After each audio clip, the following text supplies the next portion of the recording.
We started at Badlands. That was the first stop on our drive, and that was really interesting. It's like you think South Dakota, like what's in South Dakota? You go to Badlands and you're like, wow, this area is like really cool and beautiful, and it's got lots of stuff for me to climb. I like to climb rocks, danger, whatever. I like doing that stuff, but it was amazing. The view, the sun, the pictures. I mean, we had the sun and the moon at like the same time when we were there. And then, yeah, it was just, there was lots of great photos. My favorite photo was me and AJ, like in the middle of the moon. That was beautiful. Looked like we were getting married. So, yeah, that was one of my favorite photos for sure. And then the next stop was Mount Rushmore at night. I think it's almost better to go at night. I don't know. I think it's just me. I mean, there wasn't anything open like the museums to learn the history, but I mean, I went to history class. I learned a little bit about like how it was created and all that stuff. So I didn't mind not going to the museums and stuff like that, but it was really cool to see lit up at night, although for pictures it wasn't totally great, but I liked it, enjoyed it. How we handled that set the tone for the entire trip, because in my mind, as I envisioned it, we had 7 or so hours to get from the Twin Cities, Minneapolis area to the Badlands area, and that was already kind of late in the evening on a Sunday. Started at 1 p.m. We gained an hour because we got into the mountain time zone. Right. But over there, I thought we'd like sleep somewhere and we'd spend a day at the Badlands and Mount Rushmore.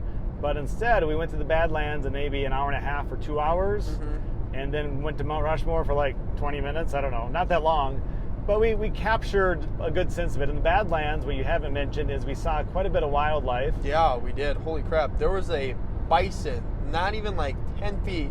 Like, it's basically, there's a semi right next to us right now. It was basically right next to us. Nobody saw it. I'm like, hey, what the heck is that over there? And like, it's all of a sudden like, oh my gosh, there's a bison. There's a park ranger there. And we're like trying to get out and take a picture. And then he's like, woo, keep going, keep going. I'm like, darn it.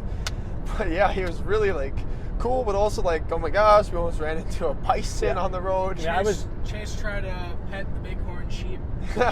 Yeah, that's right. There was a Bighorn Sheep like walking like right by our car 5 feet away, and I was like, come here, come here. I don't know, whatever. The sheep did not let you pet it though. No, but it was chill. Got good videos. Yeah, got a good video of him though. I mean, so that was some of the excitement. I think like the natural beauty is cool, but getting the wildlife, and the wildlife you never really prepared for it unless all the cars in front of you are stopped and you kind of have an idea that something's going on up there. Right. But otherwise, out of nowhere, you see some animal, and we have some other animals that we saw that we can get into that in a little bit. Yeah. But like that bison or buffalo on the road, this was right near the park exit. I was focused on the park exit. I saw what I thought was like a car coming the other way.